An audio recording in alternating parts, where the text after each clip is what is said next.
Olá, sejam todos muito bem-vindos. Eu sou Milva Pagano, diretora executiva da Abramed, Associação Brasileira de Medicina Diagnóstica, e estamos hoje aqui neste painel que eu já de antemão já agradeço a participação de todos, a presença de todos que estão nos assistindo, especialmente de quem está aqui nesse painel da Medical Connecta 2021, em que nós vamos discutir os desafios da medicina diagnóstica nesse período de pandemia de Covid-19.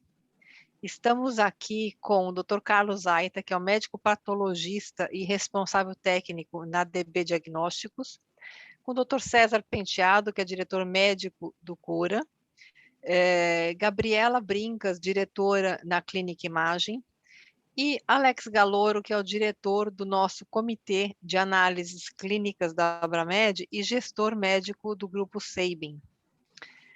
Agradeço a cada um de vocês pela participação, pela disponibilidade em estar nesse painel da Abramed dentro da Medical Connecta 2021. E eu passo a palavra para cada um de vocês, pedindo aí a gentileza de que vocês se apresentem, contem um pouquinho da experiência de cada um, e depois o Alex, que vai moderar esse painel, que também vai se apresentar, e fica com a palavra para fazer a moderação. Muito obrigada. Gabriela, vamos iniciar aí primeiro, vamos manter a tradição, né, de primeiras mulheres.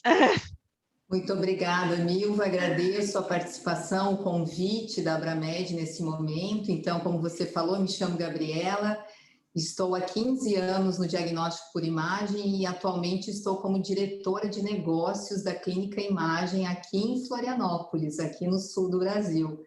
Então, agradeço o convite e se eu puder contribuir nesse momento de troca, né, desse período tão difícil que foi para o diagnóstico por imagem, vai ser um prazer imenso poder contribuir.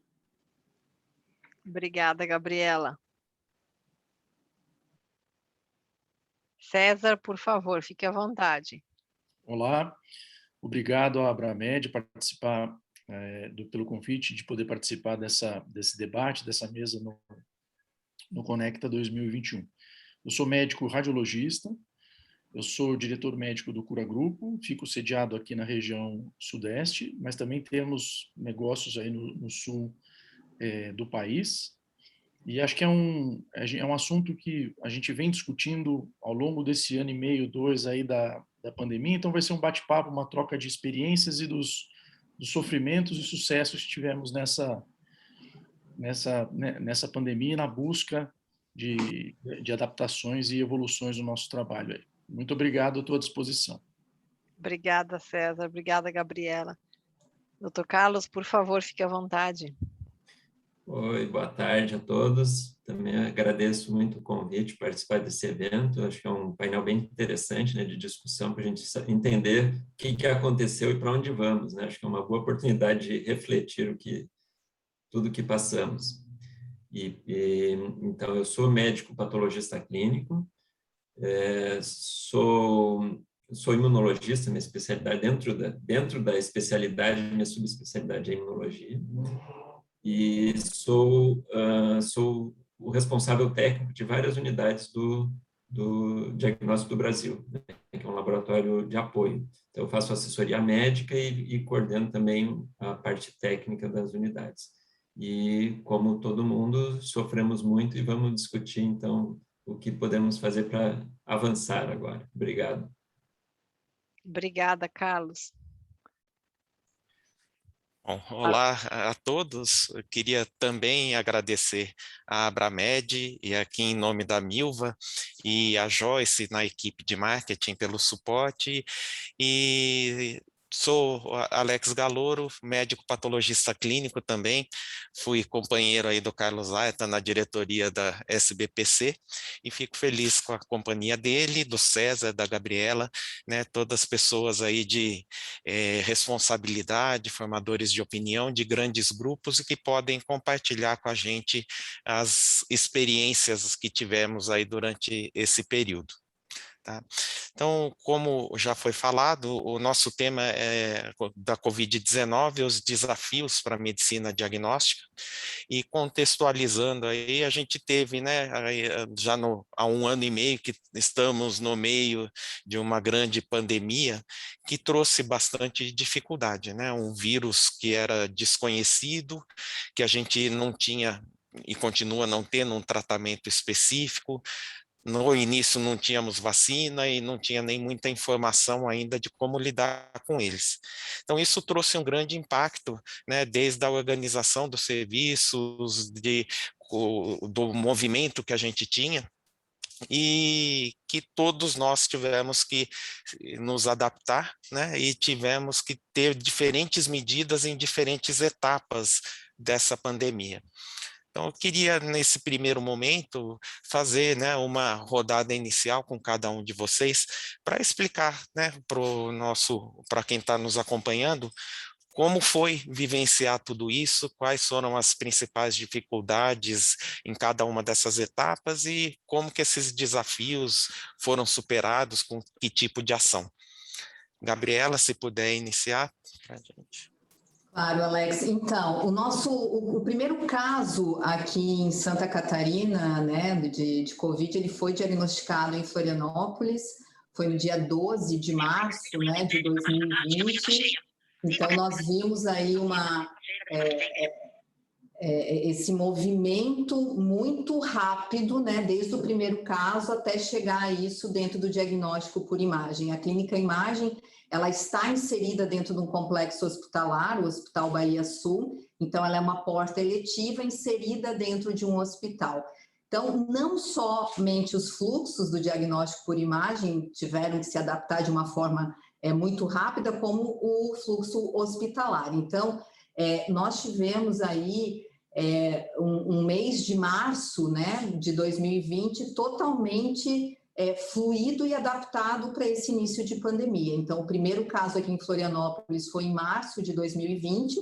Então, nós saímos, só já trazendo alguns números, nós saímos de uma volumetria de diagnóstico em fevereiro de 20 e poucos mil exames, que é o que a gente permeia aqui a clínica imagem, e março e abril foi uma curva, literalmente, de uma baixa de volumetria dos pacientes eletivos muito grande, né, Alex? Então, assim, essa readequação de equipes, o medo, né, do nosso colaborador frente a esse desconhecido, eu acho que foram os principais desafios nesses primeiros 30, 40 dias de pandemia, até a gente entender o que, de fato, iria acontecer, por mais que nós estivéssemos acompanhando a mídia, né, lá fora, principalmente quando chegou dentro da nossa casa, foi um movimento muito grande aqui de conseguir atender o nosso paciente respiratório, mas também fazer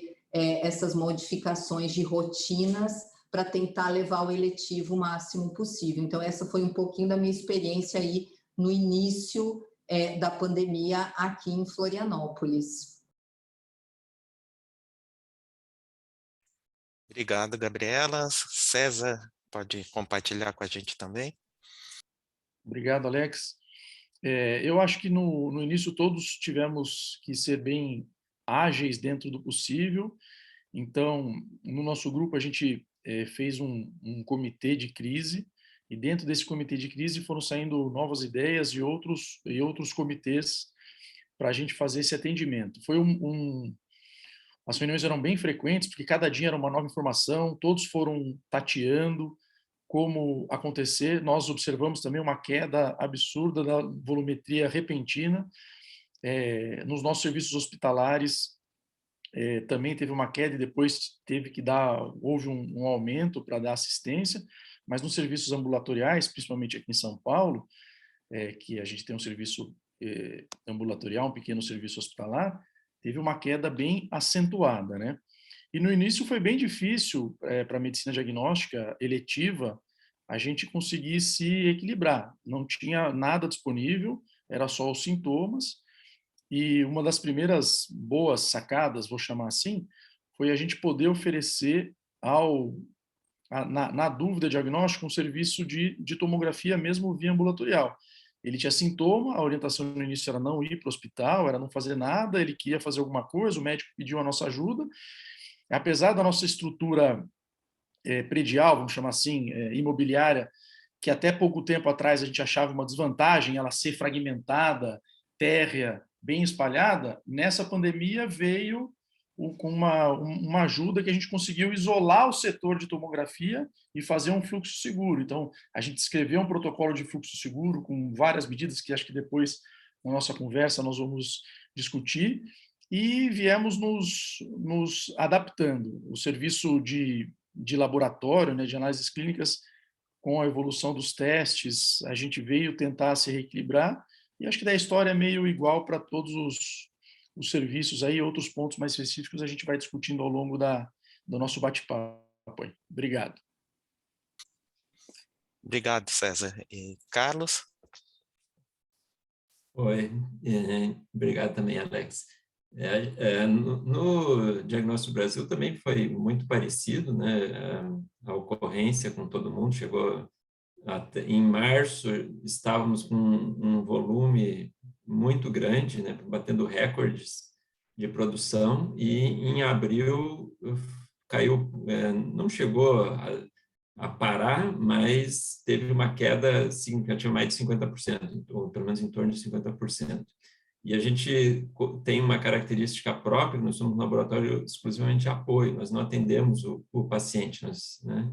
Então, a gente, além de depender de laboratórios que são nossos clientes, que enviam as amostras, e que muitos deles também acabaram parando, a gente ainda dependia de logística, totalmente de logística, seja a grande maioria aérea, que simplesmente parou em abril, né? Praticamente não existia nenhum voo, então nós tivemos que recorrer, em boa parte, à logística terrestre, rodoviária, que foi o que permitiu a manutenção de praticamente toda a operação naquele momento. Aos poucos, quando retornou, né, a logística aérea, aos poucos a gente foi retomando, mas mesmo assim, até hoje ainda não é normal. Então, o impacto realmente foi bastante significativo, e a gente também fez um comitê de crise que permitiu, né, que a gente continuasse operando dentro das limitações que tinha naquele momento, e em vários momentos a gente teve que se reinventar. Eu, por exemplo, como patologista clínico, tive que fazer muito diagnóstico de COVID, né? Então, tive muitos colaboradores, né? Então, eu acho que daí a gente já pensou e já abordou alguns pontos que eu acho que seriam interessantes da gente discutir aqui. Eu acho que o primeiro, né, esse impacto mesmo no nosso grupo de colaboradores. O Carlos falou, né, de questões logísticas, mas eu acho que um ponto comum que todo mundo colocou agora foi a queda de faturamento, né? Uma coisa que eu tenho um pouco de curiosidade, daí acho que a Gabriela, por ser de imagem, e principalmente o César, né, que tem o grupo que faz a imagem e o laboratório, como que foi essa retomada do faturamento nesse período inicial? No laboratório, aqui no Sabin, a gente teve a mesma situação que o Carlos colocou, que foi uma queda abrupta, né, no primeiro, segundo mês, e depois já com a oferta de testes de Covid, isso em 2 meses já tinha retomado e passou daí para um crescimento que chegou a dobrar praticamente o volume. Na imagem, como que foi essa retomada e essa evolução? Então, Alex, o que a gente percebeu aqui na Clínica Imagem, nós tivemos um mês de abril, o pior de toda a pandemia, né? O abril de 2020, então a gente viu tanto a volumetria quanto a receita despencar, como o Dr. Carlos falou, a mais de 50%. O nosso carro-chefe, obviamente, virou a tomografia, né? Então, toda a volumetria ela era praticamente baseada na tomografia de tórax, né? Inclusive, uma das questões que a gente adotou de uma maneira muito rápida foi deixar à disposição a tomografia de tórax 24 horas. Então, o grupo de radiologistas se organizou de uma forma muito eficiente, com SLA de laudo de tórax em 60 minutos, 40 minutos no máximo, porque eu na imagem não tenho exame laboratorial, então é só o diagnóstico. Então, a tomografia virou, de fato, a nossa sustentabilidade financeira e volumétrica, né? Então, quando a gente viu o ultrassom despencar, a mamografia despencar, a tomografia foi onde a gente teve aí recordes, né, de volume. Um ponto importante, Alex, também que eu queria ressaltar, foram aqueles procedimentos tempo sensíveis, né? Então, a gente também tentou se colocar de uma forma muito próxima aos oncologistas para que as biópsias, né, tudo isso não parasse, né, de alguma forma fazendo, como o Dr. César também colocou, nós isolamos uma tomografia aqui dentro da unidade matriz exclusiva a esse fluxo respiratório, para a gente tentar, então, de fato, conseguir manter esses procedimentos, principalmente as biópsias, né, das mais variadas, muito próxima a isso ao oncologista, né? Então, assim, a gente praticamente segurou abril, maio e junho a nossa receita muito pautada nos procedimentos invasivos e intervencionistas, né? Então, o paciente internado que precisava de uma paracentese, ele não parou, e muito focado na tomografia, né? Essa retomada, né, essa alavanca, a gente conseguiu trazer ela em 90% do que nós tínhamos somente em outubro. Outubro de 2020 é onde a gente fez de volta essa alavanca que a gente chama alavanca de receita e volumétrica, né? Então, e essa onda que Florianópolis aqui tivemos em 2021, que também foi muito agressiva, né? Talvez pior do que a de 2020 nesses primeiros meses, a gente não percebeu uma queda tão abrupta do eletivo, nem se comparou a 2020. Então, esse foi um pouquinho do nosso histórico aqui, Alex, de como a gente permeou a relação com o nosso médico solicitante com a população. Nos posicionamos como uma tomografia disponível 24 horas e focamos muito nesses procedimentos tempo sensíveis.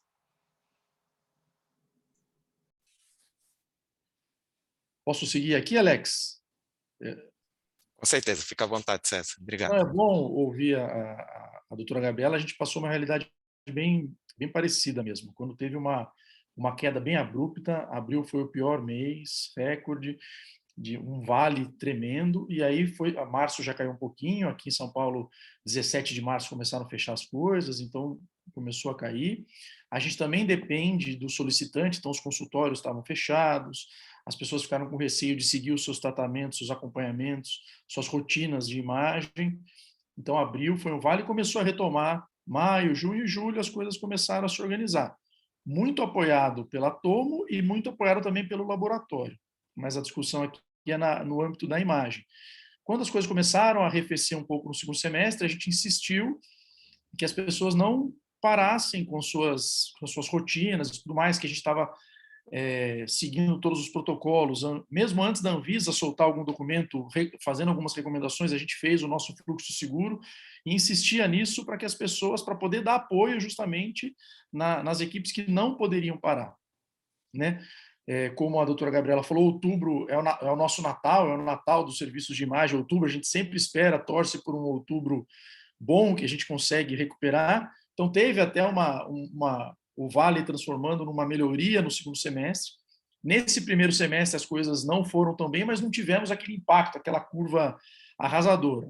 Foi ruim, né? E agora a gente espera um segundo semestre abrindo melhor, com novas expectativas e tudo mais, a vacinação em massa, então as coisas voltam aos mesmos números, e então as nossas análises ficaram às vezes um pouco prejudicadas, não sabe como comparar, mas na imagem, inicialmente foi a tomografia, depois vieram os testes, o ultrassom caiu, e tem alguns serviços que não podem parar, e a gente insistia nessa divulgação, não deixe de fazer o seu exame, é importante, estamos atendendo com segurança. Daí, com o tempo, as pessoas foram se acomodando com isso, que todo lugar que você ia, você tinha que se proteger, e aí a vida foi se encaixando novamente, né? Esse era um ponto também, né, que eu gostaria de ver a opinião de vocês. A própria Abramed fez campanhas, né, de que não se deixasse de fazer os exames eletivos e de acompanhamento, porque isso pode trazer uma repercussão em pouco tempo, né? E queria saber como que ficou, então, a representatividade do faturamento de vocês entre Covid e não Covid, né? Aqui no Sabin a gente chegou a ter uma representatividade inicial acima até de 50%, então a gente viu que realmente o pessoal deixou de fazer exames eletivos e depois isso foi se retomando e agora, né, com a evolução da vacinação, a gente já está com uma representatividade bem mais baixa. Então, não sei, o Carlos, né, como que foi aí no DB e depois a experiência de vocês e da Gabriela, especialmente esse ponto, né, desse primeiro momento que fizeram o acompanhamento aí com os oncologistas, se deu o resultado. Então, Alex, a gente teve também, em abril foi o nosso pior mês também, né? Foi uma queda bastante significativa. E o que a gente fez, né? Como é que a gente conseguiu se manter? Como tinha, junto com os nossos clientes, grande parte parou, né? Os clientes que continuaram eram aqueles que tinham atuação em hospital, basicamente, né? Os laboratórios de ambulatoriais, a grande parte parou, né? Então, a gente teve que concentrar, a gente tem 4 unidades operacionais distribuídas no Brasil, e por problema de logística, então, a gente teve que concentrar a grande maioria do que é aéreo em São Paulo, porque eram as únicas rotas que existiam naquele momento eram em São Paulo, né?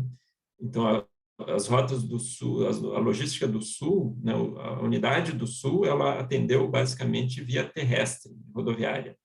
Então, a gente conseguiu manter uma parte da produção nas unidades através de via rodoviária. E não parou completamente, né, porque apesar de assim, da gente depender dos clientes, boa parte dos clientes, como teve um impacto muito grande na produção, para eles conseguirem manter a produção, ao invés de fazer os exames que eles normalmente faziam, eles encaminharam para o apoio, porque era quase que inviável fazer uma rotina pequena naquele momento, né?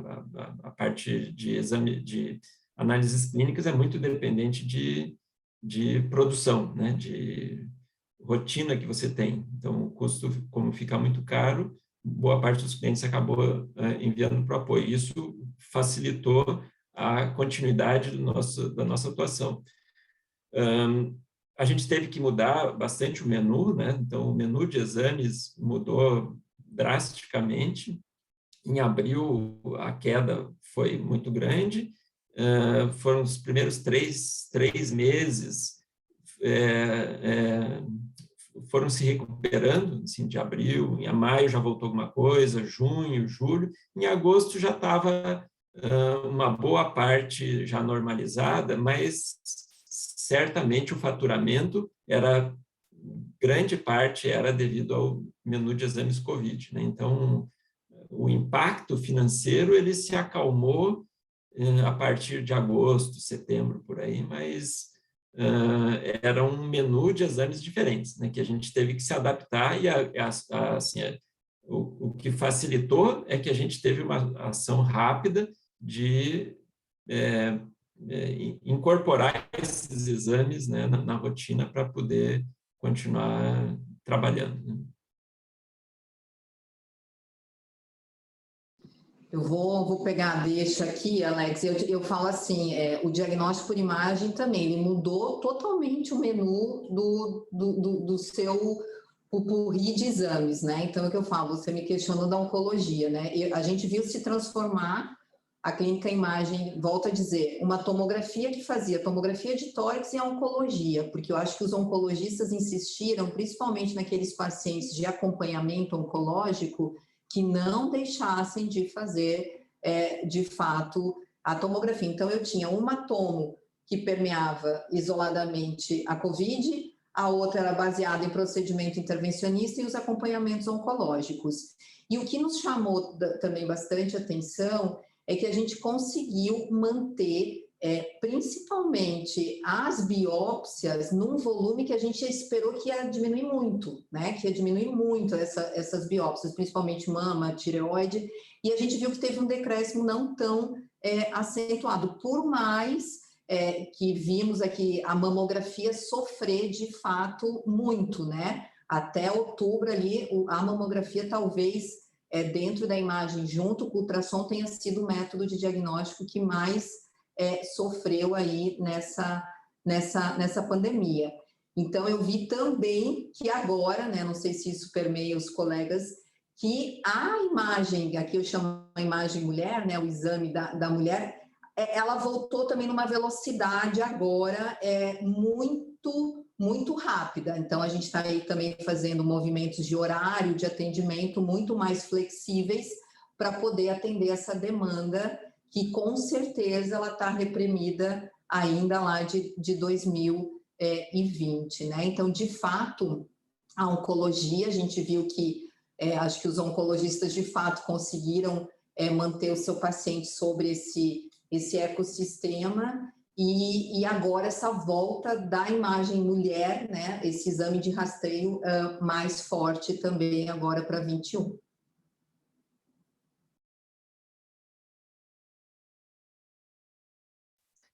César, quer comentar para a gente? Eu acho que foi bem abordado a relação da imagem, do laboratório, todo esse nosso aparato e esforço.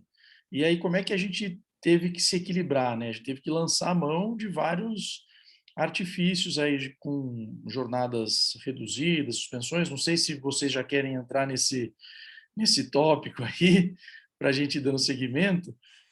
Eu ia perguntar justamente isso, Uma César. pergunta, Então, acho que já vamos seguir. Eu acho que mostra, né, uma necessidade que teve de todos os serviços de se adequar tanto nos produtos, nos processos, mas a questão financeira eu acho que pesou bastante.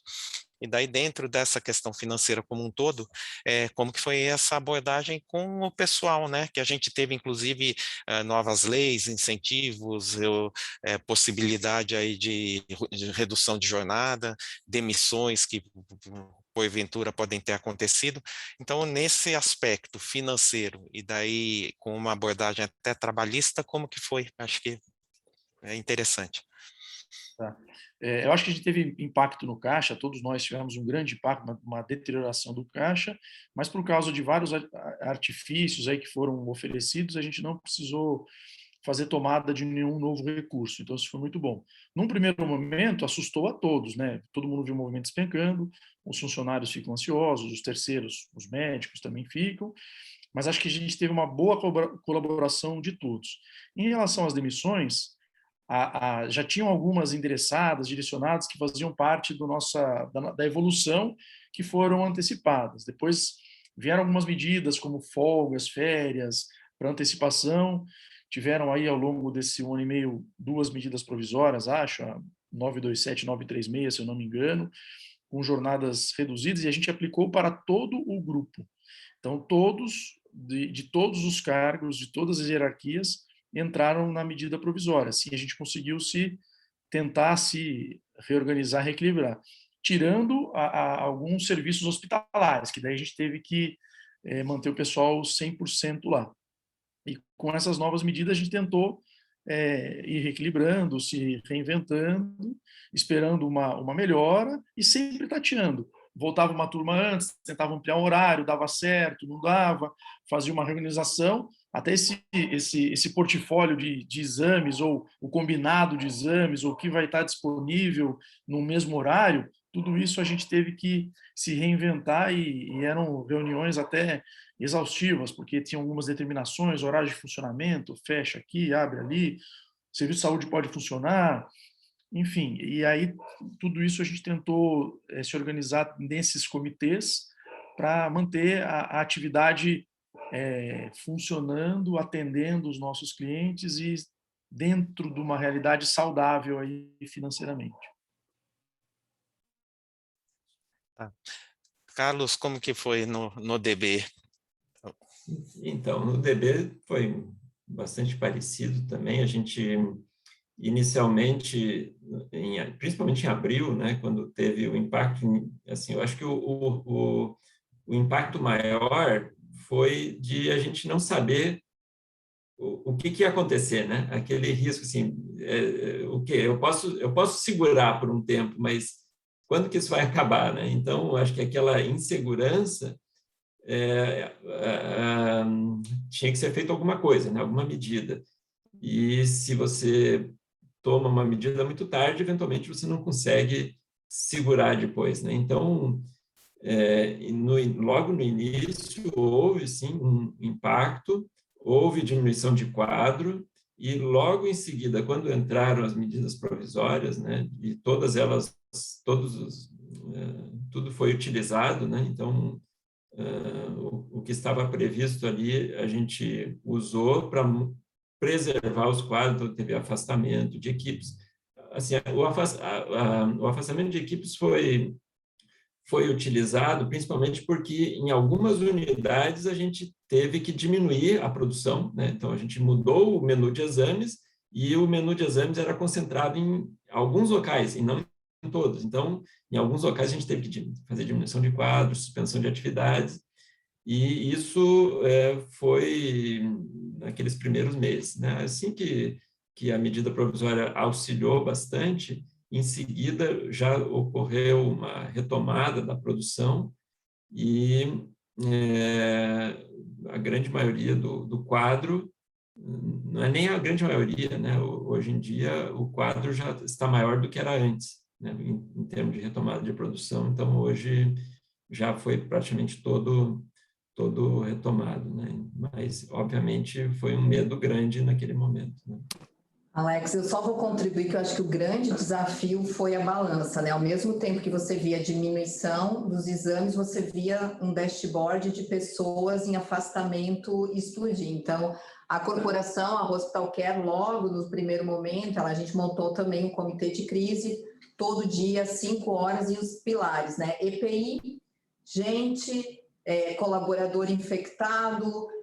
Então, isso era um grande desafio no diagnóstico por imagem, né? Porque ao mesmo tempo que você via lá um ultrassom sem volumetria, você olhava o dashboard e num dia você tinha 18 pessoas afastadas por sintomas respiratórios, né? Então, essa balança, eu acho que também foi um desafio junto aí de gente de gestão, né? De RH.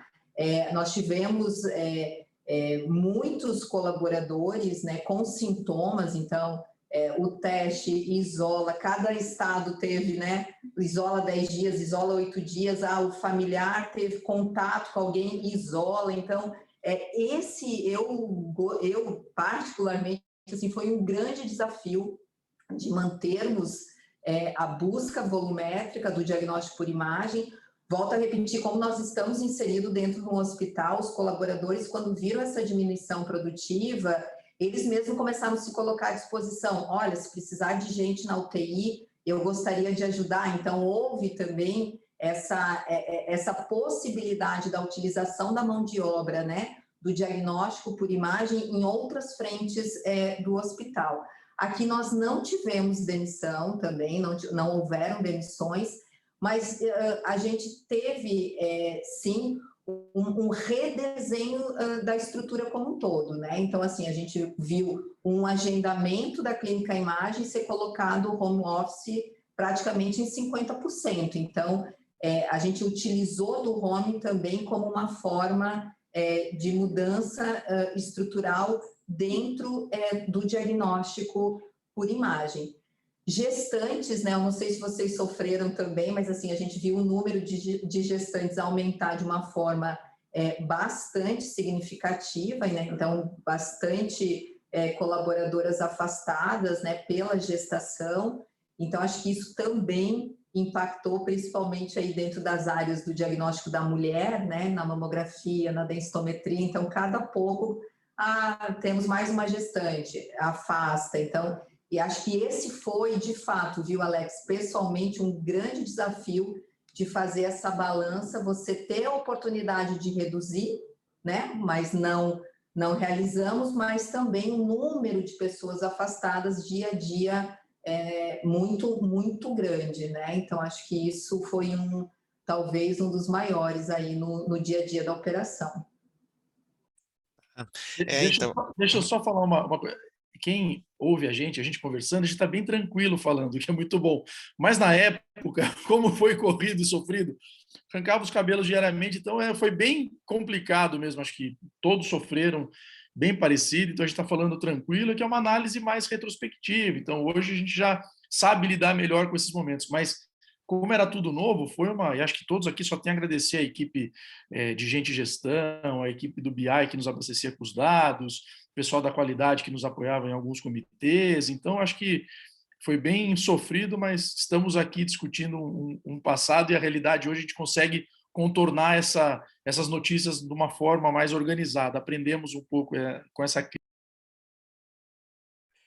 Eu concordo aí, César. Eu acho que foi um período bem angustiante, né, para os gestores, porque eram drives bem conflitantes, né? Como o Carlos falou, por um lado você tem essa possibilidade, você vê a rotina e o faturamento caindo, mas você tem possibilidades aí de usar das medidas provisórias ou às vezes até redução de quadro, mas você não sabe até que ponto isso daí vai se manter, até que ponto você vai precisar aumentar de novo sua equipe para atender a demanda. Então foi tudo no dia a dia, né? Era hora a hora você ia vendo qual que era a solução que você precisava implantar. E com a questão também do absenteísmo, né? Você não sabe quem que vai ficar doente, de repente você estava enxuto e daí 2, 3 saíam de afastamento. Então, como que foi aí para vocês? A Gabriela falou um pouco, né, do uso do home office, mas e da infecção, do impacto na equipe. Então, para ter uma ideia, quais foram as medidas que vocês tomaram mesmo para evitar a contaminação e dentro da equipe, né? Qual que foi o impacto na equipe mesmo, se teve muito afastamento, se chegou a ter casos mais graves, e isso então do home office. Não sei se eu posso continuar aqui. Então, a gente fez o uso, toda a equipe administrativa foi para o home office, a gente teve o apoio da equipe de TI, fazendo todo o deslocamento de possíveis equipamentos, dando estrutura para a nossa equipe. Então, a gente utilizou de todos os artifícios, né? Excetuando as atividades que o médico tem que fazer localmente, como o ultrassom, as outras modalidades, a gente conseguiu executar remotamente. Então, mantivemos os laudos em dia, tudo os médicos trabalhando no sistema remoto. Trabalhavam já meio híbrido, um pouco lá, um pouco mais daí, com a pandemia, as pessoas, os médicos se afastaram um pouco mais. Em relação ao impacto, os últimos números foram até positivos. Eu até por conta desse nosso encontro fui revisitar, não tivemos muitas infecções, somos um serviço ambulatorial, né? E estudando essas infecções, a gente acha que as pessoas até podem ter adquirido extra, porque dentro do trabalho a gente fornecia, e era bem rígido, com todas as manobras aí do afastamento, os EPIs, a gente tinha 2 locais de possível contaminação, que era a tomografia e o teste de Covid depois, que a gente fazia tanto drive-thru como walk-thru, as pessoas eram bem paramentadas. Então, a gente, de toda a equipe de colaboradores, os maiores índices foram de 20% a 25% dos colaboradores tiveram caso, né? Mas acho que no grupo todo gerou em torno de 15% aí. E tivemos apenas um relato de um desfecho desfavorável, ruim, mas a colaboradora já estava afastada porque era uma gestante, então ela já estava afastada e depois de 4 ou 6 meses do afastamento ela adquiriu e teve um desfecho desfavorável aí. Enfim, acho que todos conseguimos aprender e agora com as atividades voltando, estamos flexibilizando esse home office, um sistema mais híbrido. Alguns sentem necessidade de voltar, porque antes, quando você está presencialmente, facilita você resolver alguns problemas. Você estica a cabeça no corredor, fala com o outro, já resolve. Agora você precisa mandar um WhatsApp, o cara não vê, uma ligação não atende porque está numa videoconferência, e às vezes então alguns colaboradores sentem necessidade de estar presencial, outros nem tanto. Então a gente está modelando e flexibilizando esse retorno aí. E é só complementar, então, César, como que vocês estão vendo essa prática do home office para o futuro? Você acha que mesmo normalizando, vocês pretendem manter em algum nível? Sim, a gente pretende manter, a gente teria, nos números atuais, condições de voltar todo mundo, mas tem uma medida provisória acontecendo e tem também a adaptação dos funcionários. A gente conseguiu manter a efetividade, né? Eu não sei quanto está já desestimulado o home office, mas eu acredito que não. A nossa experiência tem sido positiva. A intenção é, se os números continuarem positivos, com a efetividade do funcionário, a entrega, a produtividade dele continuar bem avaliada, a gente não vê problema nenhum em manter essas condições administrativas. Mas em algumas situações, como eu falei, o próprio colaborador sente necessidade de dar uma passada lá para fazer um desfecho, um alinhamento. E o desafio agora está na integração de novos funcionários, porque nós contratamos na pandemia. Então, a integração era localmente. Agora existe uma contratação, uma integração virtual. A gente contrata um profissional, home office, faz a entrevista, home office, a gente só conhece, então a gente conhece aqui a carinha e tal, e às vezes o cara está trabalhando com outros de máscara. Então, essa integração, depois que a coisa acalmar, a gente pelo menos tenta trazer para fazer uma integração local, e aí ele volta para o home office. Mais ou menos por aí. Não sei se eu baguncei um pouco a minha resposta aí. Não, acho que contribuiu bem. Daí, Gabriela, Carlos, quem pode? Gabriela, complementa para a gente. Eu acho que aqui, como obviamente a imagem é uma unidade menor, né, comparado aí ao que o Dr. César e o Dr. Carlos têm, a gente não viu essa transformação para o home, né? Então, como eu falo, a gente teve dentro do diagnóstico os setores bem administrativos, obviamente, então uma parte do setor de agendamento numa logística não muito fácil, né? Porque a qualidade da internet na casa do colaborador, né? Então foi de fato um plano de ação muito forte para a gente conseguir reverter esse público para o home. Deu certo, tá, Alex? Mas assim, já voltou 100%, tá? Então hoje a nossa equipe de radiologistas ela está presencial dentro da clínica imagem, né? Tirando um ou outro período, mas ela está 100% local, em loco, o agendamento retornou também. Então, eu não vi aqui dentro da nossa instituição o home office numa prática tão forte, né? Quando a gente olha para a corporação, a Hospital Care em si, a gente viu que isso é uma prática e há muita vontade de continuar, sim, alguns nichos home, né? Mas aí bem corporativo. Em relação ao que o Dr. César também trouxe, a imagem, nós tivemos um grau aí de infecção também que a gente permeou, viu, doutor, em torno dos 19% a 20%, também não tivemos nenhuma internação, isso foi diferente, o hospital tiveram uma ou duas internações, nenhum grave, um médico intensivista que ficou em acompanhamento em unidade de terapia intensiva, mas super bem, não precisou de intubação, mas o diagnóstico a gente viu que, de fato, graças a Deus, passamos de uma forma bastante positiva, né? E o ponto que nos chama a atenção que o índice de colaboradores infectados que nós tivemos aqui não foi na assistência, foi no setor de agendamento. Então, essa também foi um dos motivos que a gente remeteu para o home, né? Então, quando a gente olha o nosso índice, realmente estava no setor de agendamento, não dentro da enfermagem, não dentro do setor técnico de aquisição de imagens, nem no corpo clínico, né? Então, acho que isso mais ou menos te exemplifica, Alex, como a gente permeou aqui o nosso número de colaboradores infectados. Eu concordo plenamente com o Dr. César, muitos trouxeram a infecção de casa para dentro, né? E graças a Deus sem nenhum desfecho desfavorável do nosso colaborador. Bacana. E Carlos? A gente também repete um pouco o que aconteceu com quase todo mundo, né? A gente teve uma taxa de infecção assim, até agora, em torno de 15% a 20%, né? Não tenho um número preciso, mas ela não, assim, não foi tão alta, né? A gente imaginava que seria maior, até mesmo porque assim, a gente tem o tipo de operação que a gente tem, boa parte dela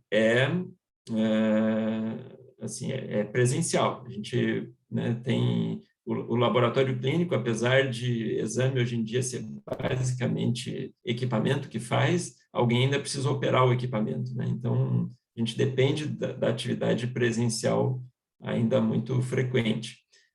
Tem outros setores do laboratório, assim, comercial, TI, enfim, que foram todos para home office. Então, a gente conseguiu deslocar uma boa parte, mas a maior parte da produção ainda era presencial. Então, o que a gente fez foi um treinamento, né? Muito treinamento diário, instrução, medidas sanitárias, higiênicas para evitar contaminação. Eu acho que isso foi bastante eficaz, né? A gente conseguiu minimizar bastante.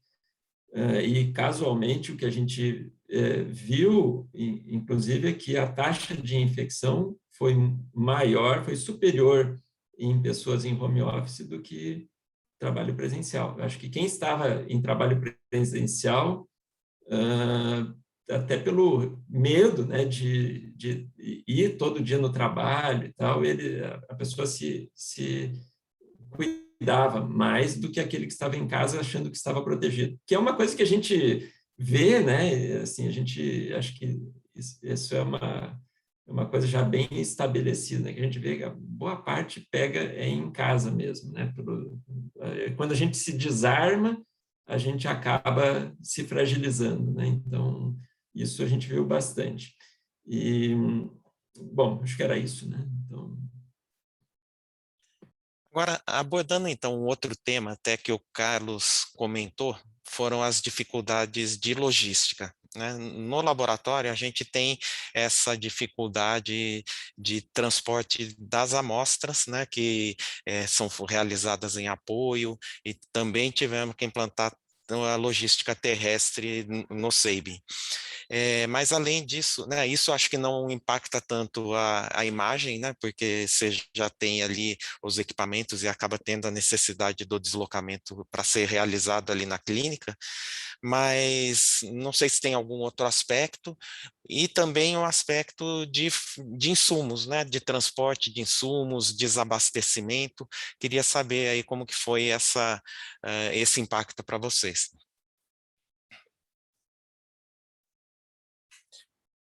Fique à vontade quem quiser começar, César.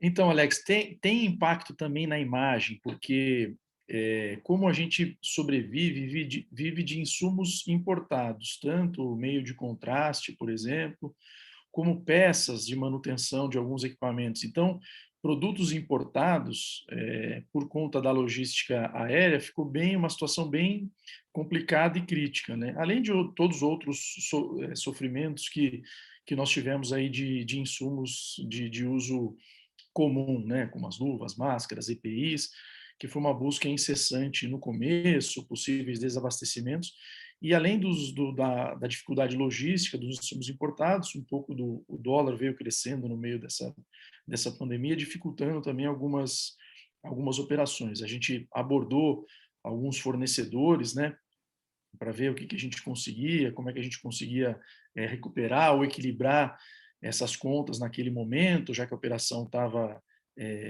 pausada, digamos assim, e com a retomada a gente veio renegociando, reabrindo e favorecendo o retorno do nosso trabalho aí. Então, também tem impacto na imagem. E esses contatos eram feitos ou por telefone ou por videoconferência, como estamos fazendo agora, né? Então, acho que isso ficou bem fácil. Tivemos acesso a várias plataformas de reunião, todo mundo se adaptou. E dentre os comitês que eu comentei que a gente formou, foi um comitê de suprimentos. E como o grupo tem atividades no Sudeste e Sul do país, a gente conseguiu fazer uma unificação desse comitê de suprimentos para conseguir distribuir entre as clínicas do grupo aí, para a gente se ajudar e se apoiar nessa dificuldade. Vou complementar o César rapidamente, concordo, acho que a gente, dentro do diagnóstico, também tivemos alguns impactos, né? Eu cito dois que foram bem pontuais, assim, as agulhas de biópsia sumiram de alguns fornecedores, porque não conseguiam, de fato, chegar no Brasil, então, nós tínhamos já os contratos, tivemos que buscar outros contratos, e a imagem aqui, ela tem um pool de negócio bastante forte nos exames com acompanhamento anestésico, né, com sedação. Então, quando deu aquele boom dos sedativos, nós também nos olhamos, como, de novo, eu repito, estamos dentro de um hospital, do tipo, bom, vamos recuar, vamos segurar um pouco, vamos fazer só os pacientes de urgência, né, com acompanhamento anestésico, mas, de novo, como a corporação logo se posicionou também num comitê de suprimento que olhava todos os hospitais e fazia esse controle praticamente que diário, desde o consumo de luva, de anestésico, de medicamentos, não faltou, tá, Alex? Não, em momento algum a gente teve racionamento disso, mais um controle, né? Um ajuste fino para dizer, olha, está faltando propofol no hospital, eu vou reduzir um pouquinho aqui o meu protocolo e diminuir um pouquinho os exames eletivos com sedação. Então, acho que foi sempre muito esse controle diário, né? Muito na unha, literalmente.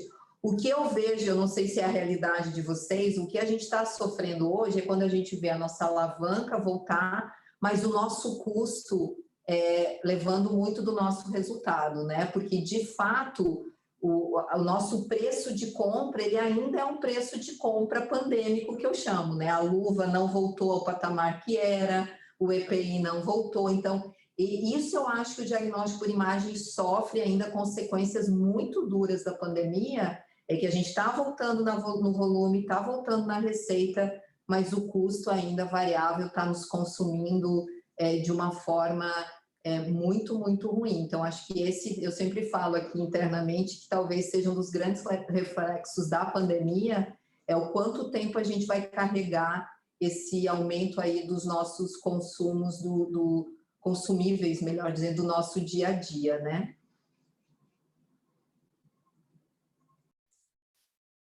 Sim, sim. E deixa eu perguntar, acho que até antes do Carlos já comentar, ele já aproveita e comenta, mas vocês chegaram a descontinuar algum teste ou algum exame que era oferecido por falta de insumo? Vou ativar aqui, então. Só vou começar com a questão ainda anterior, né? Em relação à logística, né? Então, a gente é dependente de logística, né? A gente já tinha uma logística rodoviária importante, porque fazia transferência entre unidades, né? Então, e mesmo as coletas entre os clientes, boa parte era feita via rodovia terrestre, e só que para as longas distâncias a gente fazia as coletas rodoviárias, mas enviava aérea, né, para a central de produção, né, para a unidade produtiva. Então, o que a gente teve que fazer foi se reestruturar e fazer rotas rodoviárias longas, para tentar atender a maior parte dos clientes possível, né? Em alguns casos, no Brasil, tem locais que você só consegue fazer transferência aérea, né? Então, alguns clientes realmente foram prejudicados porque não é impossível atender, né? Mas o que foi possível fazer rodoviário foi feito, né? Então, a gente conseguiu minimizar um pouco o impacto dessa maneira. Em relação a insumos, certamente houve um impacto grande, né? E o principal é, por exemplo, o teste, o PCR COVID, né? Por mais previsões que fosse possível fazer, você poderia ter uma fábrica de insumos para PCR que você não iria conseguir atender, né? Então, em alguns momentos, houve falta, né? Isso não foi para nós, né? Foi para todo mundo e no mundo inteiro, né? Todo mundo teve falta. Além disso, o laboratório clínico, ele tem exames, ok, que são manuais, mas praticamente todos os insumos são, ou a grande maioria dos insumos é importado. Então, houve uma dificuldade muito grande, assim, de manter, né? Claro, a gente tinha estoque, mas a gente não sabia até quando que ia durar, enfim. Então, foi difícil de lidar, né, com insumos. O custo certamente mudou, a gente conseguiu fazer acordos com fornecedores, né, então fizemos renegociações, não renegociação de contrato, mas a gente conseguiu mudar prazos, né, de atendimento para conseguir manter a produção. Em relação ao atendimento, boa parte dos kits a gente conseguiu manter, mas mesmo assim houve um impacto grande. Eu esqueci o que você tinha falado da última... Não, acho que era isso mesmo, né? Da logística, eu acho que o principal impacto aí foi a questão do transporte de amostra. Insumos, tivemos algumas dificuldades, principalmente para os insumos que eram compartilhados para atendimento clínico, né? Então foi difícil de luva, máscara, né? Eu lembrei que se a gente teve suspensão de exames, rotina, né? Alguns exames a gente realmente acabou suspendendo, né? Porque realmente não... Primeiro, alguns não havia mais demanda, praticamente não havia demanda, foram suspensos, e em alguns casos a gente encaminha exames para o exterior, então tem alguns exames que não são mais feitos de rotina e tal, ou tem demanda pequena, eles eram encaminhados para apoios no exterior, e ficou inviável de manter naquele momento, né? Hoje em dia a gente já conseguiu reativar boa parte deles, mas mesmo no exterior, esses apoios tiveram dificuldade de atendimento também, então, enfim, alguns exames realmente foram descontinuados, não apenas por nós, mas os próprios apoios descontinuaram, então teve algum impacto, né? Teve sim. Obrigado, Carlos. O César e Gabriela, eu imagino que, como na imagem não tem, né, aquele insumo específico, como a gente teve do PCR Covid, por exemplo, que o quanto a gente tinha, a gente vendia, ou em alguns momentos, no início principalmente, não tinha como atender toda a demanda, então a gente tinha que criar critérios para ver para quem que a gente fazia o teste. Então o hospital ia primeiro, e depois a gente chegou a ter aqui listas de espera que a gente monitorava sintomas para ver, para fazer os exames, principalmente nos sintomáticos. Na imagem, acredito que até pela diferença, né, de queda na demanda dos exames eletivos, vocês acabaram ficando com insumo para fazer as tomografias, então isso não limitou. Mas o uso de EPIs é até maior, e acredito que isso possa ter causado impacto, né?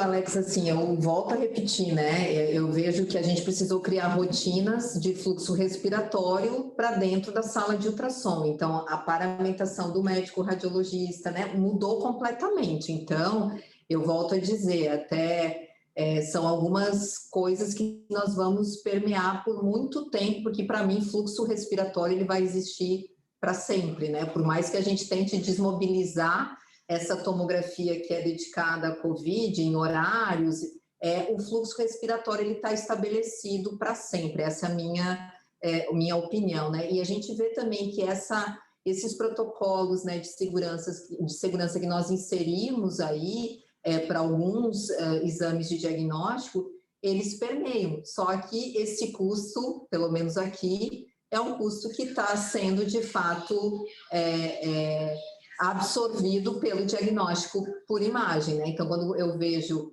o cenário de uma sala de ultrassom, ele é diferente do que era antes da pandemia. Isso é fato. A médica está usando um avental por cima do seu jaleco, e isso aqui eu estou vendo que a gente não vai desmobilizar isso tão cedo, porque por mais que a gente tenha mudado desde os protocolos de anamnese na acessibilidade do paciente, lá no agendamento, o sintoma respiratório, você não tem essa confirmação. Então, são questões que eu vejo que vão durar muito tempo ainda dentro do diagnóstico. Então, isso mudou, de fato, dentro do diagnóstico por imagem. Não sei se eu fui clara, Alex. Não, com certeza foi sim, né? Eu acho que tem isso, e daí você tinha comentado na outra resposta, né, que então teve um impacto nesse aumento do consumo e o pior ainda, né, junto com o aumento de preços, né, que a gente também não viu e que então o impacto financeiro aí foi bem gritante, né? Com certeza. E quanto tempo a gente volta, né? E se é que volta a base aí orçamentária dos nossos custos. Esse é o grande desafio, eu acho, para todo mundo, né? César quer complementar? Não, eu acredito que é isso mesmo que a doutora Gabriela falou. A gente acabou assumindo alguns custos. Então, se você fizer uma conta, e hoje a sala de ultrassom custa mais do que ela custava antigamente. E acabou. E a gente não teve nenhum reconhecimento por conta das reguladoras, das fontes pagadoras, desse sentido. Não teve como fazer esse repasse. Então, a gente assumiu isso aí e vamos tentando nos equilibrar de alguma forma. Realmente, nenhum serviço de imagem a gente interrompeu por alguma falta de insumo, porque o volume caiu. Se o volume continuasse alto, talvez a importação de alguns insumos tivesse impactado.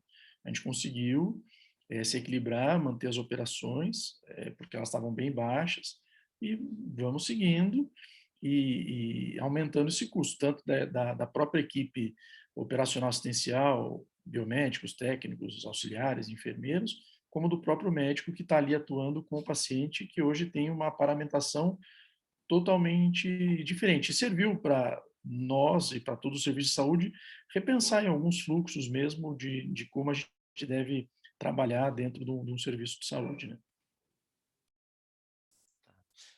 César, agora você comentou sobre drive-thru e walk-thru, né, que vocês implantaram.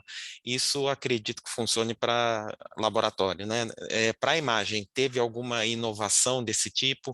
Laboratório também, como que foi o impacto na coleta domiciliar? Então, na parte, acho que bastante serviço fez, mas a gente começou precocemente com o drive-thru. Acho que vocês, como patologistas, vão falar melhor dos testes, que foi, primeiro tinha o teste rápido, depois veio o PCR, depois o anticorpo, o antígeno, foi uma evolução e a gente teve que tentar traduzir isso para o paciente, traduzir isso para o solicitante, e era difícil a compreensão, como que pedia, como é que não pedia, e o drive-thru começou a encher. Era um bom método, o melhor método, mas aí a pessoa chegava, ou não tinha carro, precisava fazer o teste, tinha lá uma alça de acesso que daria para fazer a pé. Pô, por que a gente não faz a pé igual faz de carro? Então, vou chamar walk-through. E aí fez o drive-thru, walk-through, para a gente tentar ter essa demanda. Na imagem, acho que não teve nenhuma inovação. Num primeiro momento, logo começou, a gente parou de fazer por falta de demanda. Mas como não tinha teste, por insistência até de alguns, a gente precisou atender essa demanda. Poxa, faz uma tomografia, vamos. E a gente entendeu essa necessidade e rapidamente a gente conseguiu montar um fluxo seguro para a tomografia atendendo esses casos. Então, não é um drive-thru, walk-through, mas era um fluxo seguro que o paciente já estava marcado, tinha um horário espaçado, toda a equipe paramentada, desde quando o paciente chegava até ele ir embora, entendeu? E tinham as higienizações aí preconizadas e tudo mais. Então, a gente já tem uma estrutura no agendamento que a gente chama de pré-ficha, de tentar adiantar toda aquela parte burocrática antes do paciente chegar. E nesses casos era fundamental fazer a pré-ficha, era pedido médico, autorização, tudo via WhatsApp, acho que, ou e-mail, essa informatização, esses atendimentos ficaram mais fáceis, teve uma flexibilização também das reguladoras aí para receber esse tipo de documento. Então, acho que na imagem foi essa questão. Então, a gente tivemos uma compreensão do corpo clínico que alguns quiseram se afastar, outros queriam atender mesmo pouco para ajudar. Então, ficavam 1 ou 2 médicos o dia inteiro para atender uma possível demanda que tinha de um ultrassom, de uma tomografia, e a gente conseguiu fazer girar o serviço dessa maneira aí.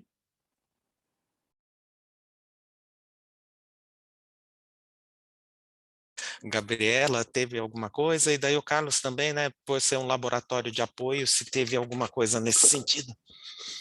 Não, Alex, eu concordo plenamente com o Dr. César. Eu repito, né? A gente viu de fato, digo que o nosso drive-thru foi a tomografia 24 horas e era uma tomografia 24 horas dedicada à tomografia de tórax. Então a gente viu que aquele paciente que fazia a telemedicina, né, da sua consulta respiratória, a gente criou um fluxo que ele já sabia que a imagem estava aberta 24 horas para realizar sua tomografia, com um laudo com SLA diferenciado. Então, acho que esse foi o grande produto diferente aí que nós tivemos durante a pandemia dentro do diagnóstico por imagem, né? Foi tornar muito acessível em horários, porque tenho medo, a clínica está muito cheia, não está muito cheia, então 24 horas a tomografia à disposição desse paciente. Acho que dentro do diagnóstico foi isso, Alex. Já, Carlos? Nós não, assim, como laboratório de apoio, a gente não atende o paciente de modo direto, né? Nós atendemos apenas outros laboratórios, então não tivemos esse impacto, mas certamente a gente percebeu que os clientes que tiveram um desempenho melhor foram aqueles ou que tinham atendimento hospitalar, que não parou, né? Ou aqueles que fizeram rapidamente medidas para contornar, seja atendimento domiciliar, seja atendimento para fazer exames drive-thru, enfim, esses foram os que conseguiram ter um desempenho, manter um desempenho melhor, né? Mas, enfim, certamente teve impacto, né? Um ponto que vocês comentaram, e acho que também mais de uma pessoa comentou, foram as criações dos comitês, né? E acho que foi comum para vários laboratórios e clínicas, e acho que seria interessante se pudesse compartilhar mesmo essa experiência, né, tanto da necessidade, quais foram os comitês escolhidos, como que era o funcionamento desses comitês e quais foram as principais entregas deles, né, para enfrentar a crise.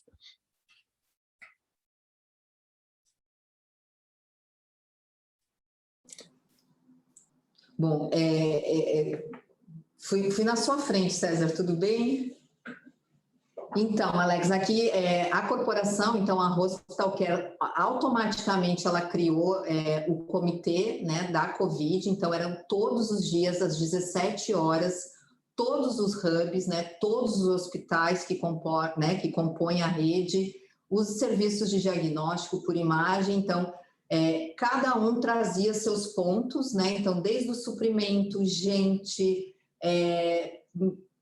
rotinas, comunicação com a sociedade, né? Eu acho que isso também foi, principalmente quem está inserido em hospital, acho que a comunicação ativa com a sociedade foi bastante importante. Eu me refiro, então, nós emitimos um boletim diário, né, relacionado ao hospital, quantos pacientes internados, quantos em unidade de terapia intensiva, unidade clínica, o número de óbitos, né? Então, acho que isso foi bastante importante, isso era de fato discutido diariamente, a visão de todos os hubs, a curva, o índice de transmissão, então a gente tinha um panorama geral de todas as cidades que compõem a rede, e dentro do laboratório clínico, do diagnóstico por imagem, era muito essa questão muito volumétrica, né, e do atendimento aí à população em relação a tomografia. E para mim, o de gente, né? Porque eu acho que o grande desafio era aquele dashboard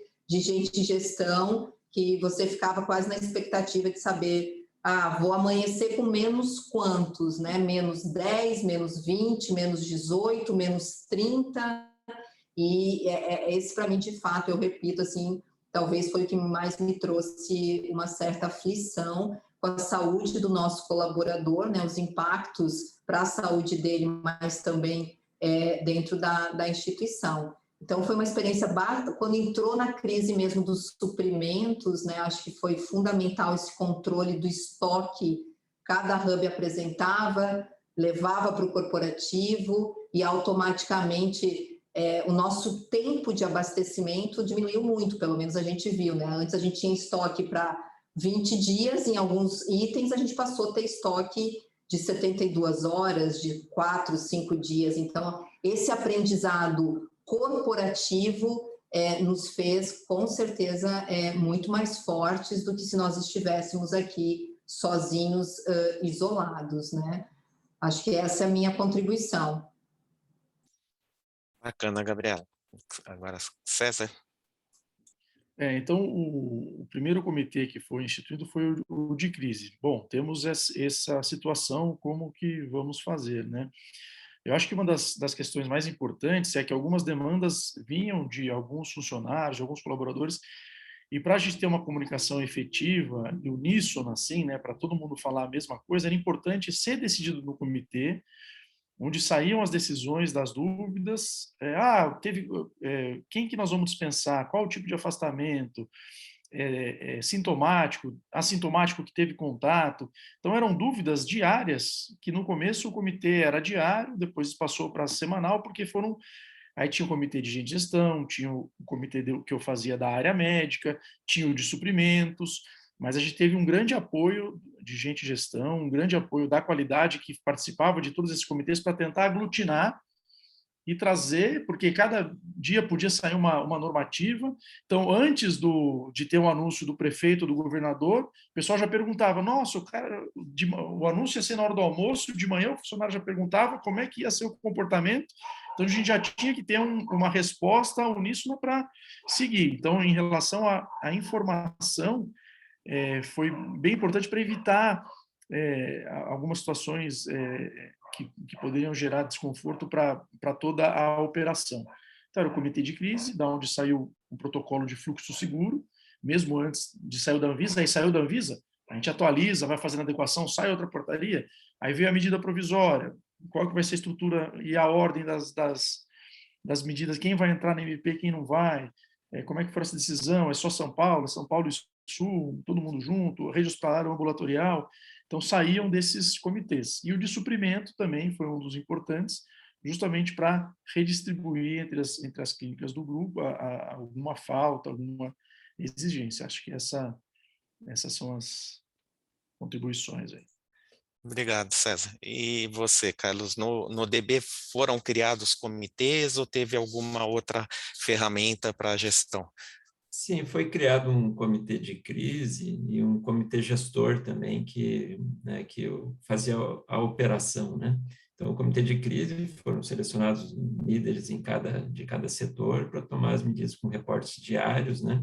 E aí eu vou desviar um pouquinho, vou concentrar um pouquinho no que o Dr. César comentou, né? Sobre acho que foi um impacto bastante, assim, foi uma preocupação bastante grande naquele momento em relação a afastamentos, né? Porque a gente também não tinha orientações muito claras no início de assim, quem que vai ser afastado, porque a pessoa entrou em contato, né? Disse, não, meu tio teve Covid, eu passei perto dele ontem, e eu preciso ser afastado, né? Então, a gente não tinha exatamente muita clareza de que medida tomar, né? E a gente precisava tomar uma decisão. Então, em seguida, vieram as medidas, né, do Ministério de como que providência tomar em cada caso, e a gente fazia os afastamentos de acordo com aquelas medidas apenas, né? E também, assim, quantos dias afasta? É 7 dias, é 14 dias, né? Então, realmente foi bastante complicado no início. Depois a gente tomou um padrão, né? E fez os afastamentos de acordo com o que o Ministério orientava. E, enfim, depois foi possível, né? E até mesmo as pessoas entendendo melhor o risco, a que risco elas estavam expostas, né? Se almoçar perto de alguém ou se passar na rua perto de alguém, se aquilo a gente via que não tinha um impacto tão grande, a gente já conseguiu normalizar isso, né? Mas foi difícil mesmo a gente Não, entender. é interessante assim, né? Acho que é uma experiência prática do que as teorias de gestão colocam, né, para a gestão de crise, a importância de ter essa comunicação assertiva, né? E como o comitê consegue canalizar as dúvidas para se chegar a uma decisão e que seja uma decisão, uma orientação única, né? Que você não fique dando orientações contraditórias. Eu acho que é uma das coisas que ficam aqui para a gente. E daí, já fazendo o gancho, né? Acho que a gente já está chegando no final, já praticamente quase 1h30, o papo fluiu bem e está bem agradável. A pergunta seria essa, né? Vendo então agora no momento atual que a gente está com a tendência aí de queda nos casos, internações e mortes e com o aumento da vacinação, o que vocês, como vocês enxergam aí a evolução nos próximos meses e daí depois até para ano e como que vocês enxergam que vai ficar essa situação e o que a gente vai ficar de aprendizado ou de mudança comportamental, né, depois disso tudo. Gabriela, quer começar para a gente? Então, Alex, a gente acho que aprendeu muito, né? Eu acho que como pessoa, como profissional, né, de uma forma bastante abrangente. Eu tiro como aprendizado, assim, muito forte, que mesmo a gente tendo todas essas dificuldades com os nossos colaboradores, né, afastamento, a infecção, aquilo que você, as regras, né, o meu vizinho... eu vi uma equipe muito motivada, eu vi uma equipe assim, muito aguerrida, e isso talvez para nós aqui tenha sido talvez um dos grandes aprendizados, que a crise de fato traz um senso de propriedade para o colaborador muito forte. Isso nós vivenciamos aqui dentro, tanto da Clínica Imagem quanto do Hospital Baía Sul, né? O colaborador, ele vestiu a camisa e ele veio muito forte, principalmente no auge, né? Aqueles picos assim, muito forte. Eu tiro como negócio, né, dentro do diagnóstico por imagem, volto a dizer, eu acho que o fluxo respiratório ele vai ser permanente durante aí um longo tempo. E a gente fez uma mudança muito importante, que aí mexeu de fato no negócio, que foi no SLA do laudo, né? Então, quando a gente teve aquela baixa de exames, os próprios radiologistas, junto com a direção, falou, sabe uma coisa? Vamos diminuir esse tempo de laudo, se antes eram tanto, agora... E isso ficou como aí uma nova rotina pós-pandemia, que foi extremamente benéfica, né, para o negócio em si. O nosso paciente tem um laudo em menos tempo, né? Então acho que isso foi algo bastante importante dentro do nosso negócio.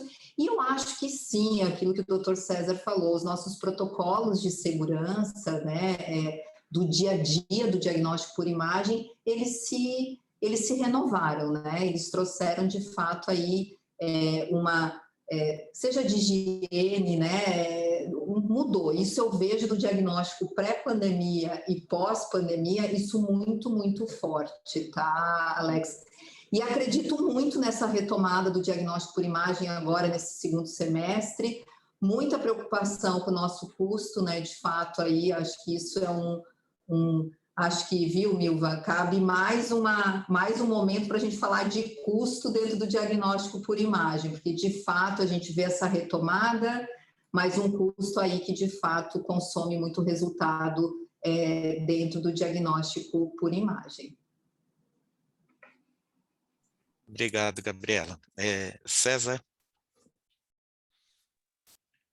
Eu acredito muito nesse reforço de conotação de equipe. Todos tivemos que nos ajudar, todos os setores da clínica, alguns achavam que não faziam parte por ser mais administrativo, então todo mundo teve que se ajudar, uma resiliência maior, então tivemos que andar juntos aí para uma possível retomada. Como a doutora Gabriela falou, os protocolos de fluxo seguro, dentro de diagnóstico por imagem, vão permanecer algumas boas práticas que com o passar do tempo vão sendo deixadas de lado, tal, foram reforçadas e agora vêm para ficar. E realmente a gente espera um segundo semestre melhor, né? O que nos ajudou até agora, nós somos uma clínica que tem tanto exame de imagem quanto a parte laboratorial e de testes. A parte laboratorial de testes ajudou a sustentar o déficit da imagem, mas agora as coisas vão se modificando, então o laboratório vai diminuir um pouco porque os testes de Covid vão reduzir, e eu espero uma retomada da imagem maior do que nós tivemos até agora. Então, eu espero um mês do segundo semestre já foi, mas eu espero uma boa retomada e espero que isso aconteça, né? Obrigado, César. E Carlos? A gente também teve assim uma alteração, né, do menu, que ainda essa mudança ainda está presente, mas os exames regulares, aqueles de antes da pandemia, já praticamente retomaram, né? A gente tem uma produção hoje em dia, na maior parte dos exames comuns, já é maior do que antes. Então, praticamente já normalizou, mas ainda tem um desvio em relação, ainda tem uma produção grande de Covid que ela está caindo, né? Mas nesses últimos 2 meses ainda tem se mantido bastante significativo, né? Quando teve a queda do número de casos, diminuiu, mas agora vem se mantendo, né? Não caiu mais no último mês, pelo menos. Então, a gente não sabe, né, quanto tempo vai durar, mas eu acredito que em breve já vai ter uma queda bastante significativa, ou pelo menos a gente espera, né, que tenha uma queda significativa de exames COVID, né? Mesmo com a vacinação, né? Os testes de vacinação, eles não têm uma representatividade tão grande assim, né? Então, acho que vai ter uma mudança assim. Em termos de aprendizado, né? Eu acho que esses novos critérios, né? Ou esses hábitos, eu acho que eles vão permanecer, boa parte vai permanecer pelo menos por um tempo, né? Depois a gente vai se acostumando com eles e vai voltando àquelas práticas antigas, né, de se acostumar com o risco e acaba até esquecendo boas coisas, mas por um tempo acho que vai continuar. O que eu vi realmente foi, desde o início, foi uma união muito grande entre todos os colaboradores, né? Todo mundo interessado, mesmo com o risco, todo mundo interessado em fazer com que as coisas andassem bem, né? Todo mundo muito disposto, muito interessado, enfim, em colaborar, poder colaborar da melhor maneira possível, né? Então, acho que esse foi um aprendizado grande, a gente vê nas pessoas com quem a gente convive um interesse para que as coisas andassem bem. O que a gente viu muito também é o que a gente vê no dia a dia, né? Muita briga de um lado e de outro, né? Que eu acho que é um impacto que é negativo em todos os sentidos, né? Essas brigas políticas, quantos grupos de WhatsApp você acaba saindo, né? Ou porque te mandam embora, ou porque você sai porque não quer, não quer mais frequentar, né? Então, acho que isso também teve o lado bom e teve o lado ruim que a gente acaba tendo que conviver também, né? Tá bom, muito obrigado, viu, Carlos, Gabriela, César, eu acho que foi bem interessante, acho que fluiu bem, passou rápido o tempo, e queria passar agora para a Milva, não sei se quer complementar alguma coisa, fica à vontade, Milva, obrigado. Obrigada, Alex, obrigada, Gabriela, obrigada, César, obrigada, Carlos. É impressionante, né, como passa rápido, né, no início a gente acha que é muito tempo, e depois passa voando e a gente termina com gostinho de quero mais, né, mas isso é que é bom, né, quando a gente finaliza e percebe que ainda tem muito mais a falar, a discutir, ou seja, na hora que começa a esquentar, já acabou, né. Mas eu fico muito feliz, agradeço mais uma vez a todos pela participação e fico muito feliz que apesar das dificuldades, dos desafios, das limitações, do medo, né, dos impactos negativos que tivemos e que ainda temos, né, por conta da pandemia. Fico muito feliz em ver a capacidade humana, né, de união, de resiliência, de superação e de altruísmo, né, especialmente no nosso setor da saúde, não só no setor da saúde, mas aqui puxando o fogo para nossa sardinha, né, mas eu sempre me emociono muito, né, em ver, no setor da saúde, as pessoas na linha de frente, né, sempre, desde o início, expostas a risco e ainda assim ali num espírito de doação, de cuidado, de atenção ao outro, né, de entrega efetivamente, né, deixando as suas famílias nas suas casas, né, com todo o receio, e se dedicando a cuidar das famílias, dos entes queridos de outras famílias, né. Então quando a gente fala, né, falamos muito aqui também em pessoas, em gestão de pessoas, em recursos humanos, então sempre, né, quando nós olhamos para as empresas, a gente fala muito em empresas, só que as empresas são constituídas por pessoas, né. Então, é muito bom ver essa capacidade humana de mobilização, né, e esse altruísmo. Por isso eu acredito que esse túnel, né, pelo qual estamos passando, chamado pandemia, eu sou otimista, né, e eu acredito que vamos sair do outro lado dele melhores do que entramos. Assim eu espero e acredito. Então gostaria de agradecer mais uma vez aí a vocês pela participação, agradeço a Medical Conecta pela parceria, pela oportunidade de desenvolvermos aí esse evento juntos, de termos esse espaço, de propiciar esse espaço para a Abramed.